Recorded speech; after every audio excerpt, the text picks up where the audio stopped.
Bismillahirrahmanirrahim. Assalamualaikum warahmatullahi wabarakatuh.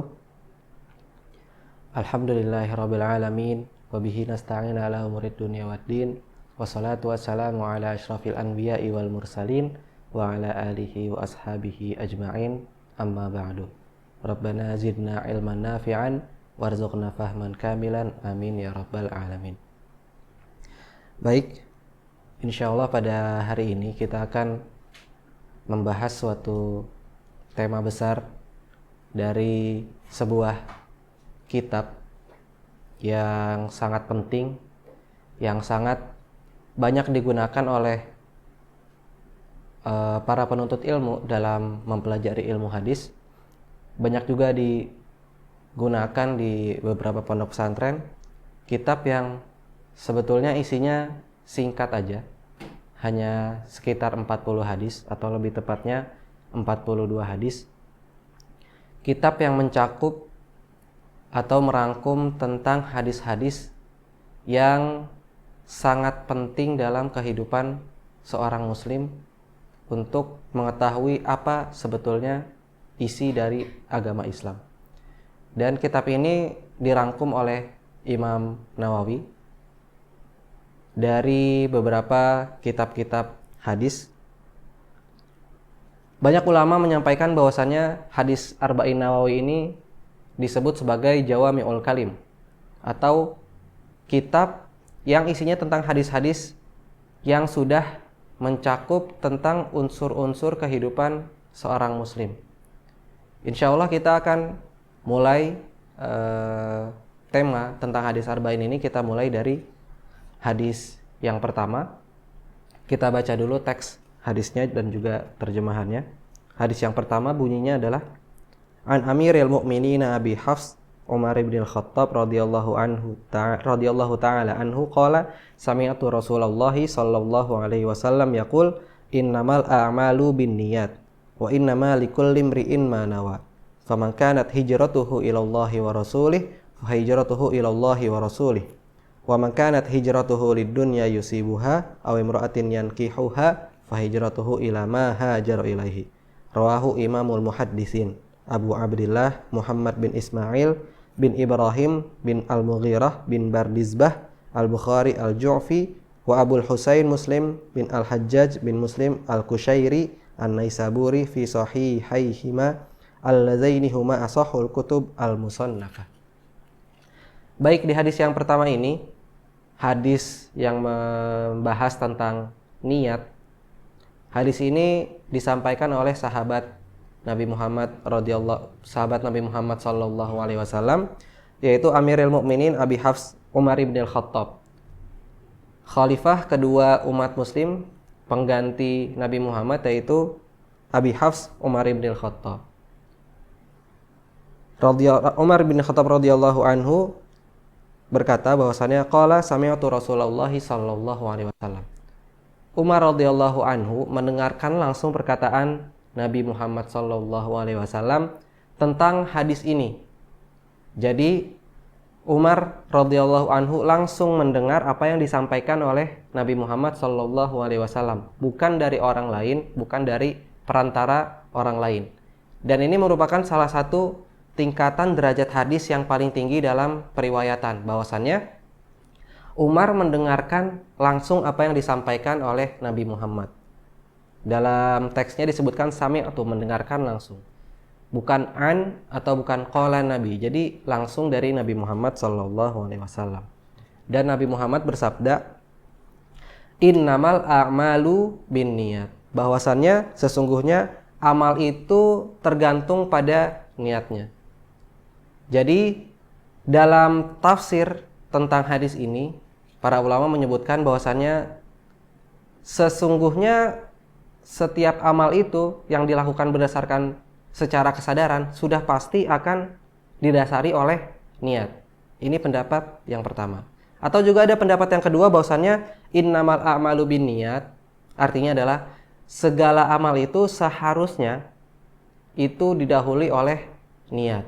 Jadi sebelum beramal harus dilakukan niat, karena nanti fungsinya dan manfaatnya akan beda.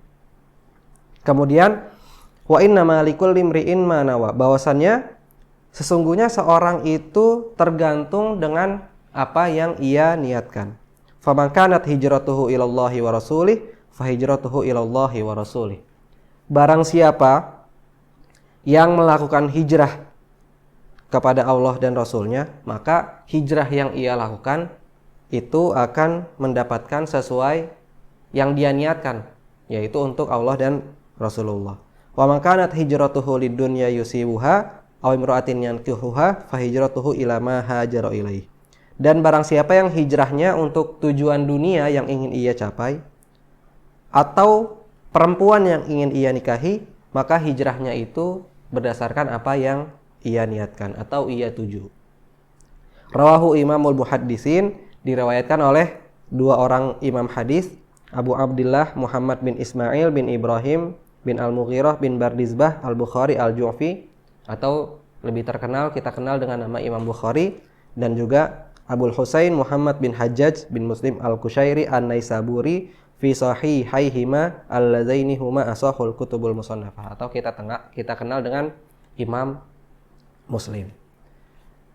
Jadi kalau kita mendengar sebuah hadis ada diawali an Amiril Mukminin atau an Abi Hurairah atau an Abdullah bin Mas'ud, itu berarti hadis itu disampaikan oleh sahabat yang mendengarkan atau mendapatkan hadis dari Rasulullah SAW. Karena sahabat ini mendapatkan ilmu langsung dari Rasulullah SAW, belajar langsung dari Rasul, bertemu dengan Rasul, maka mendapatkan ilmu langsung dari Rasulullah SAW. Dan hadis ini, hadis yang diriwayatkan oleh Imam Bukhari dan juga diriwayatkan oleh Imam Muslim, bukan berarti Imam Bukhari mendengarkan langsung dari sahabat Umar bin Khattab, bukan berarti Imam Muslim mendengarkan langsung dari Umar bin Khattab, melainkan bahwasannya Imam Bukhari mendapatkan hadis ini dari guru-gurunya, baru sampai bertemu ujungnya kepada sahabat radhiyallahu anhu. Begitu juga Imam Muslim, karena zamannya Imam Muslim dengan zamannya Imam Bukhari dan Imam Muslim dengan para sahabat itu sangat jauh. Jadi tidak mungkin mendapatkan ilmu langsung dari para sahabat. Jadi kenapa ditulis langsung rawahu Bukhari wa Muslim atau rawahu Bukhari atau rawahu Muslim? Ini tujuannya hanya untuk menyingkat saja. Jadi Imam Nawawi menulis di buku ini tidak ditulis sanadnya secara lengkap, hanya tujuannya untuk menyingkat hadis tersebut. Tapi kalau misalkan kita buka di kitabnya Imam Bukhari dan kitabnya Imam Muslim, di situ tercantum bahwasannya Imam Bukhari mendapatkan silsilah hadisnya dari siapa sampai kepada Umar bin Khattab radhiyallahu anhu, semua tercantum di kitabnya Imam Bukhari dan juga kitabnya Imam Muslim.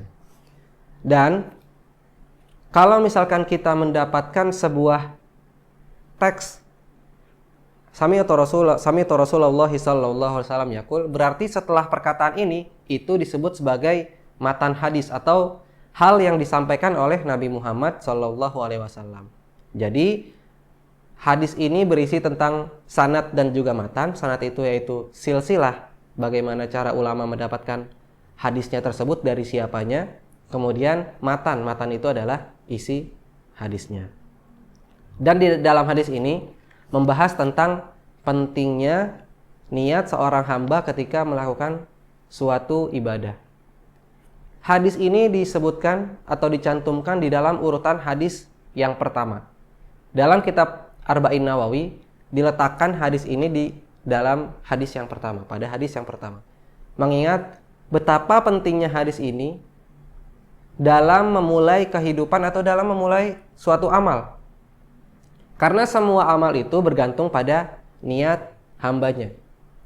Jadi diingatkan atau diperingatkan kepada kita, jangan sampai kalau misalkan kita capek-capek beramal, ternyata niatnya salah atau tidak diniatkan, ternyata amal kita menjadi sia-sia. Ini sebuah peringatan bagi seorang muslim. Betapa pentingnya niat dalam sebuah amal. Kita mungkin banyak melakukan hal yang biasa kita lakukan atau yang sering kita lakukan, tapi sayangnya tidak kita niatkan. Di sini berapa pentingnya niat dan juga fungsinya niat. Contoh, misalkan seseorang ketika bangun tidur, siap-siap ingin sholat, mendengar azan subuh, dan seorang tersebut melakukan sholat 2 rakaat. Kalau misalkan orang ini tidak diniatkan untuk sholat apa, maka sholat 2 rakaat ini amalannya itu sebetulnya sama aja, sama saja dengan sama saja dengan amalan sholat qobliyah subuh 2 rakaat atau sholat subuh juga 2 rakaat. Takbirnya sama, jumlah rakaatnya sama 2 rakaat, dan ditutup dengan salam. Semua amal ibadahnya sama. Tapi kalau misalkan tidak dibedakan, ini niatnya untuk niat sholat apa, maka jadinya tidak jelas ini untuk niatnya, ini untuk sholatnya niatnya untuk sholat apa gitu. Karena semua kegiatan ibadahnya sama. Nah, di sini fungsinya niat untuk membedakan suatu ibadah dengan ibadah yang lainnya. Contoh juga ketika orang melakukan puasa, amal ibadahnya sama. Diawali dengan sahur, ketika sudah masuk waktu subuh, disudahi sahurnya, di stop, mulai menahan semua hal-hal yang membatalkan puasa dari terbitnya matahari sampai tenggelamnya matahari. Ibadahnya sama, puasa. Tapi kalau misalkan tidak diniatkan, tidak dijelaskan oleh dirinya sendiri, ini untuk puasanya puasa apa? Apakah puasa sunnah? Apakah puasa qadha? Ataukah puasa nazar? Ataukah puasa yang lainnya? Kalau tidak diniatkan, maka ibadahnya jadi tidak jelas ini untuk ibadahnya ibadah apa. Atau juga zakat, atau juga sedekah, sama-sama mengeluarkan uang kepada orang yang membutuhkan, tapi kalau misalkan tidak dibedakan, maka jadinya tidak jelas ini ibadahnya untuk ibadah yang apa. Atau kasus yang lain, misalkan niat ini juga bisa membedakan antara yang ibadah dan juga yang kebiasaan. An-niyatu yufarriqu bainal adah wal ibadah. Jadi mungkin kegiatannya sama. Ketika bangun tidur, orang biasa mandi supaya segar sebelum sholat subuh. Setiap hari bangun tidur, mandi supaya segar. Kemudian suatu hari atau suatu malam, qadarullah dia ternyata mimpi basah bagi seorang laki-laki. Dan ini mewajibkan sebelum melakukan sholat harus mandi wajib. Tapi ternyata mandinya tidak diniatkan, maka yang terjadi adalah niat mandi wajibnya jadi tidak terlaksana. Atau juga niat sebelum sholat Jumat, karena tujuan untuk bersih-bersih, tujuan supaya ke masjid itu datang tidak bau, tidak mengganggu jamaah, maka dia biasa mandi siang sebelum sholat Jumat. Tapi kalau misalkan tidak diniatkan untuk niat mandi sunnah sholat Jumat, maka niat sunnahnya tidak dapat. Jadi amalnya dilakukan, tapi niatnya tidak dilakukan. Maka yang didapat hanyalah kebiasaan atau ada. Hanya kebiasaan yang biasa dia lakukan, tidak mendapatkan pahala niat sunnahnya. Maka itu sangat sayang atau sangat disayangkan sekali kalau misalkan niat itu tidak ditakkidkan atau tidak dijelaskan. Karena ini bisa membuat kita mendapatkan pahala dari Allah Subhanahu wa taala. Maka dari itu kalau misalkan kita tahu esensi dari hadis ini bahwasannya niat itu begitu sangat penting, kita akan tahu kebiasaan kita sehari-hari tujuannya untuk ibadah. Capeknya kita setiap hari dari bangun tidur, melakukan kegiatan, aktivitas, bekerja, makan, istirahat, semuanya tujuannya untuk ibadah. Bekerja diniatkan untuk menafkahi keluarga. Sekolah diniatkan untuk menuntut ilmu, untuk mengamalkan kembali ilmu yang kita dapat. Atau misalkan ketika makan, tujuannya untuk supaya energi yang bisa kita dapatkan untuk membuat semangat kita dalam beribadah. Dan hal-hal yang lainnya. Maka dari itu, penting banget niat ini dilakukan oleh seorang hamba. Zaman dahulu para ulama karena tahu betapa pentingnya niat ini menjadi ladang amalnya. Jadi tabungan pahalanya karena niat yang dia lakukan. Jadi setiap kegiatan yang dia lakukan tidak luput dari niatnya. Sehingga ketika setiap amal yang dilakukan tujuannya untuk ibadah, mendapatkan pahala dari Allah Subhanahu wa taala. Dan juga yang penting juga, ketika melakukan suatu hal mungkin dalam jangka waktu yang panjang, betapa pentingnya mentajdid niat kita, memperbaharui niat kita. Barangkali suatu tujuan yang panjang, mungkin seorang pelajar, seorang penuntut ilmu, awal tujuannya dia berangkat untuk sekolah, untuk menuntut ilmu, misalkan jauh dari tempat tinggalnya, itu tujuannya untuk belajar. Dapat beasiswa kuliah ke luar kota, dapat beasiswa kuliah ke luar negeri. Tujuan dari berangkatnya dia ke luar kota atau ke luar negeri, dari awal niatnya sudah sangat kuat untuk tujuannya menuntut ilmu. Tujuannya untuk bisa mengamalkan kembali ilmu yang akan ia pelajari ketika belajar nanti. Tapi ternyata ketika di tengah jalan banyak sekali godaan yang dia dapatkan. Entah itu tujuannya untuk main-main sama teman-teman, entah itu tujuannya hanya untuk nongkrong-nongkrong sama teman, atau tujuannya hanya untuk jalan-jalan hanya foto-foto saja. Sehingga tujuan awal dia untuk belajar bisa jadi terlena dengan nikmat-nikmat atau godaan-godaan selain belajar tadi. Nah, mentajdid niat, memperbaharui niat ini juga sangat penting.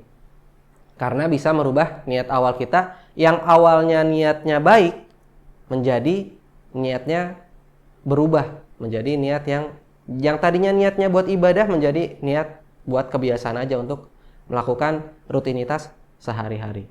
Dan yang lebih fatal juga, bisa jadi niat yang kita lakukan saat ini, misalkan ketika kita punya uang banyak, ketika rezeki kita lagi banyak, kita melakukan sedekah, kita memberi barang atau memberi makanan, kita memberi manfaat kepada orang lain, niatnya awalnya kita ikhlas.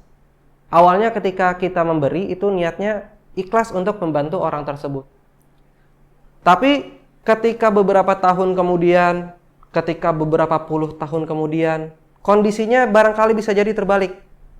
Kondisinya orang yang tadinya memberi, yang dulunya memberi, ternyata Allah takdirkan hidupnya menjadi berubah, menjadi susah. Dan orang yang dulunya dibantu, ternyata mendapat nikmat dari Allah, mendapat rezeki yang banyak. Nah, bisa jadi niat yang dulunya itu ikhlas, lillahi ta'ala, ternyata niatnya berubah ketika melihat keadaannya berubah di masa yang akan datang. Nah, ini ujian bagi kita semua. Jangan sampai ketika suatu saat kita melihat kondisinya berubah, ternyata bisa merubah niat kita, bisa menggagalkan atau menggugurkan kebaikan yang sudah kita lakukan. Dalam hadis ini dicontohkan seorang yang berhijrah. Dalam melakukan hijrahnya, dia memiliki tujuan untuk menikahi seseorang. Faman kanat hijratuhu ilallahi wa rasulihi fa hijratuhu ilallahi wa rasulihi. Wa man kanat hijratuhu lidunya yusibuha aw imra'atin yankihuha fa hijratuhu ila ma hajara ilaih. Contoh di hadis ini disebutkan bahwasannya seorang yang ingin berhijrah dengan tujuan menikah. Disebutkan bahwasannya ini perempuannya yaitu namanya Ummu Qais. Jadi di dalam konteks hadis ini dia disebutkan sebagai muhajir Ummu Qais, orang yang hijrahnya tujuannya untuk menikahi Ummu Qais. Maka ketika orang berhijrah tapi tujuannya untuk menikahi seseorang, maka sayang. Jadi amal ibadah hijrah yang dia lakukan menjadi tidak bermanfaat kecuali untuk menikahkan seorang perempuan yang bernama Ummu Qais. Jadi dari contoh amal yang berat aja, hijrah, tapi kalau misalkan niatnya salah, menjadi amal yang sia-sia. Nah, maka dari itu, dari sekarang meskipun ibadah itu kecil, apalagi ibadah itu besar, kita usahakan semua amal kita, semua ibadah kita didahului dengan niat yang betul, dengan niat yang ikhlas, sehingga insya Allah ketika kita melakukan suatu amal tersebut, kita akan mendapatkan pahala dari Allah Subhanahu wa Ta'ala. Barangkali itu yang bisa disampaikan pada pertemuan pada hari ini. Kurang lebihnya mohon maaf. Wassalamualaikum warahmatullahi wabarakatuh.